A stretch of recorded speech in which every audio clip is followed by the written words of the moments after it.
Hey everybody, welcome to this episode of In the Shadow of Big Red Eyes Squatchables. My name is Mike Familant, and today we're going to go over a really cool topic about trail cameras. Trail cameras are very disputed when it comes to bigfooting. I'm going to take mine out of my day pack here. And so here I have 3 trail cameras. Here is my newer one, as you could see. Very nice rope I got attached to it. This one, you could see it has external buttons. Some are in the inside where the batteries are. But we'll just go over real quick kind of the basis of them. When you set them up, you want to set it up for video. Very, very, very important. A lot of trail cameras have either 1 or 3 bursts, photos, or it could do a video. You want to do video all day, every day. There's no reason why any bigfooter should be out in the woods doing photos. It just doesn't make any sense to me. Because say you do capture something, even on 3 photos, you still have a question about where it is. When you have video and you do capture something, you see movement, you see size, the comparison, how it moves, where it's moving, the gait, everything else that you can't see on a still photo. So very important to do videos. It really irks me when there's just a picture of a possible Bigfoot and it's on a trail camera and it's just a photo or 2 or 3. Really, really irks me. Video is definitely 100% the way to go. You have to insert an SD card in most of them. I do not have one in here right now. Look at the specifications depending on what the trail camera is able to take. Normally it's like up to 8 or 16 gigabytes. Pick the highest one you have. You're not gonna, it's always better to fill it up than to not. Depending on what area you're in, you could get anywhere from 0 videos to 100 in over a couple days. It's really cool. So anyways, we got that. Another important thing is to label your trail camera. Especially if you have multiple ones. Very, very important to label them, so that way you know where it is, where it comes from. And also, another just quick note is you might want to put this one it's impossible to, but put your, like a card, if you have a business card, or put your name and address and phone number in them too. That way, if they do get lost or stolen, or someone turns them in somewhere, then you'll be able to hopefully get it back to you and not lose a camera. So the way that a trail camera works is you have the camera aspect of it, you have the night vision infrared, and then you have the motion, or these are the infrared lights. Some people say that Bigfoot can see infrared light, and that's why there's no good clear pictures of trail cameras. I don't know. I don't know if they could see infrared light or not, and I don't know if they see it, if they avoid it. I don't know. It would make sense. That's why we don't have any good pictures of Bigfoots where we do other animals. It's not unheard of in the animal community that they can sense the infrared lights. But for me, I use trail cameras kind of in a different way than they're intended for, especially when it comes to bigfooting. First trail camera I always place is en route in the access road to camp. That is a guaranteed spot for me, and I don't even try to hide it. That's the thing. I leave it out in the open, and that's just simply because I want to see who's coming into camp on the normal access road that could be messing with us. So that way, if someone comes in, someone walks in the middle of the night, and then all of a sudden we have a spike in activity, I can go back and see the timestamp on the camera, which is another important piece of information. Make sure that you accurately set up the time and the date on the camera.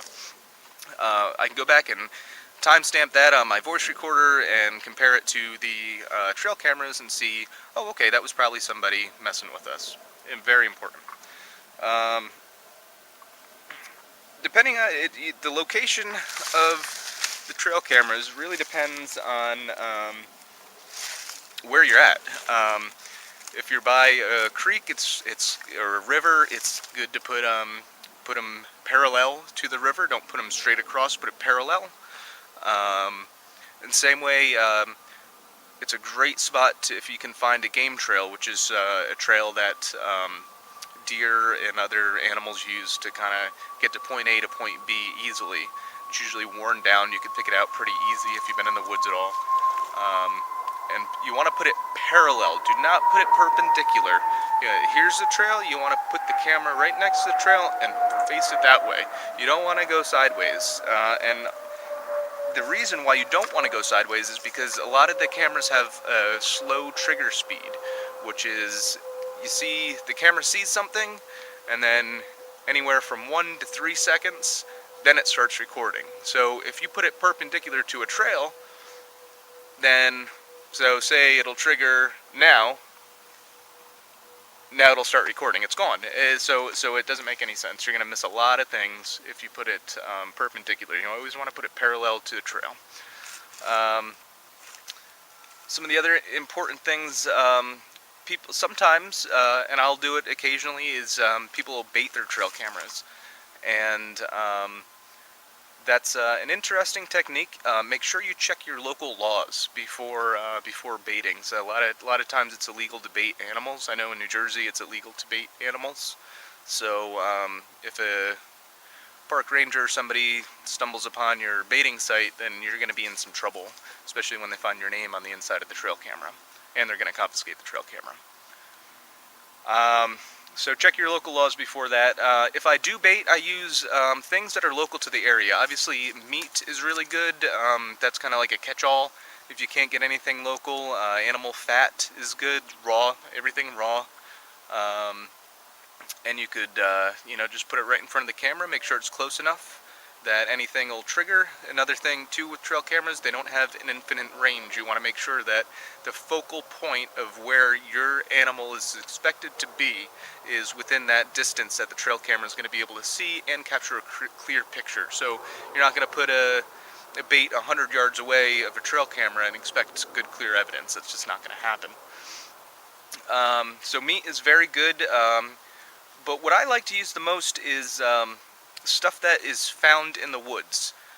For example, up in Whitehall, New York, there's a lot of cornfields. In Whitehall. So when I put a trail camera out, I'll bait them with corn. Very simple. Same thing with apples. Any local fruit is good.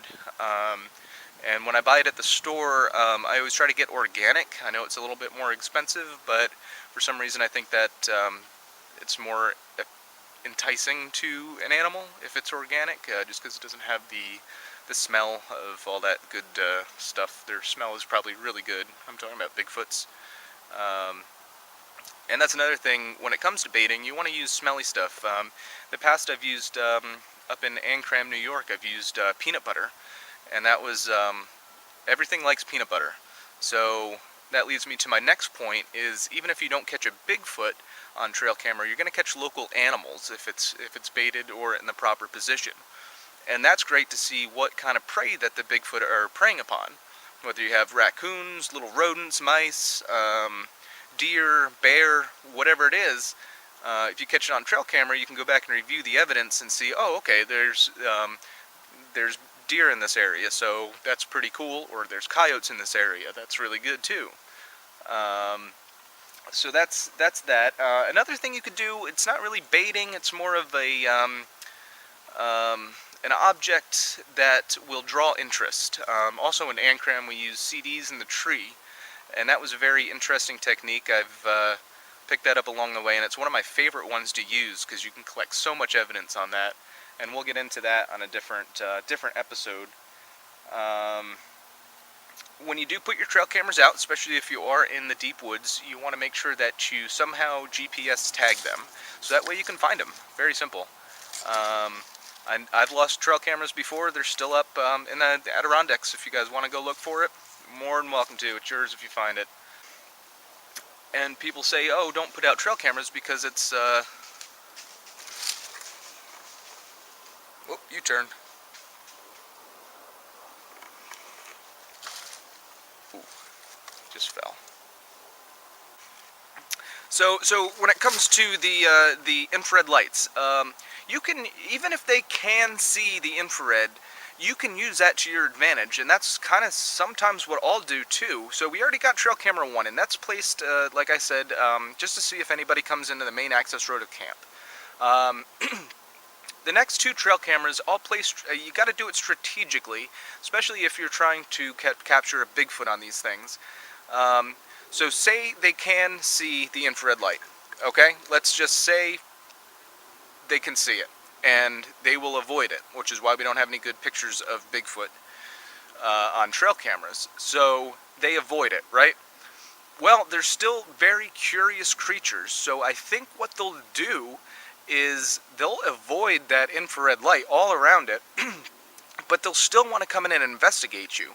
So you can actually, depending on your location in the terrain, you can pretty much decide how a Bigfoot is going to come into your camp and check you out, which is really cool, because if they avoid the infrared, then they'll go to a place that it's not. So if you can triangulate the trail cameras and put them around camp where you don't want a Bigfoot to come in, and then only have like one little opening for it to come in, then boom, you have your, it's like a landing strip for a Bigfoot. So the last 2 things I want to talk about is after you set up your trail camera and get it all going, you want to take a control picture. That is very easy to do, because all you got to do is wave your hand in front of it and it'll record that 30-second video. Then you want to step back a little bit, have a scale object by you so you know how tall you are. That way you can see just how tall anything is in case it does come in and you do capture something, because a majority of the time you're not going to be able to check your trail camera footage until you get home. So you want to have everything set up beforehand. You want to have a scale item. If you want to bring a tape measure and measure out 5 feet, put it next to you and have it record just in a certain distance from the camera. It's also sufficient enough just to take a picture and to see, okay, you measure whatever object is in front of that picture, so you have some idea. That way when you go to review and you submit the evidence for, you know, people to talk about and whatever, they're going to say, they're going to ask for a before and after picture, which is something that's very common. So you'll already have that, and then you also have a scale object in your photo, so we can determine via pixel counting or other means how big that creature actually is that's in your photo. When you put them up, especially if they're along a river or in the woods, it's a good idea to try to camouflage them. As you can see, this one is pretty camouflaged. It's cool. But what I'll do is when I put it on a tree, I'll get some like sticks and put it behind it, some leaves, a little stuff, just to make it look a little more. You can see just holding it up makes it look a lot better, a lot less conspicuous. And I think Bigfoot are hypersensitive, so I think they'll be able to. You know, I don't know if it does anything. It probably doesn't, especially if they could see the infrared. But it takes 2 minutes, and if it gives me a possibility of a better chance, then I'm going to do it. It's very simple. It doesn't take any extra effort on your part. Also, you don't always have to put the trail cameras on trees. Put them in stumps. Put them. I've seen them put in coolers before. If they think a Bigfoot's going to come and open a cooler. If you're camping by your car, I think they're gonna. The trail camera is gonna kind of blend into the car a little bit. You can't put it on the inside of the glass because then it won't fire accurately. But what I'll do is I'll either put it on the tire and wrap it around the tire, or I'll open my gas cap and put it on the back of the gas cap and face it out. Just something different. You gotta. Bigfooting is all about thinking outside of the box, and what may not work for other people may work for you. And then the last thing that I always, or I never do when I'm out Bigfooting, is try to go past the cameras again. Once they're placed, especially if there's bait by it, I leave them out until the very last day, until I'm collecting all my stuff and bringing it in. Because just on the off chance that there is a Bigfoot eating your bait, and you come up and scare it away, or it's going to come in and eat your bait or whatever, and you scare it away, there goes every opportunity that you have to possibly capture one on trail camera. So that's Trail Cameras 101. Hope you enjoyed.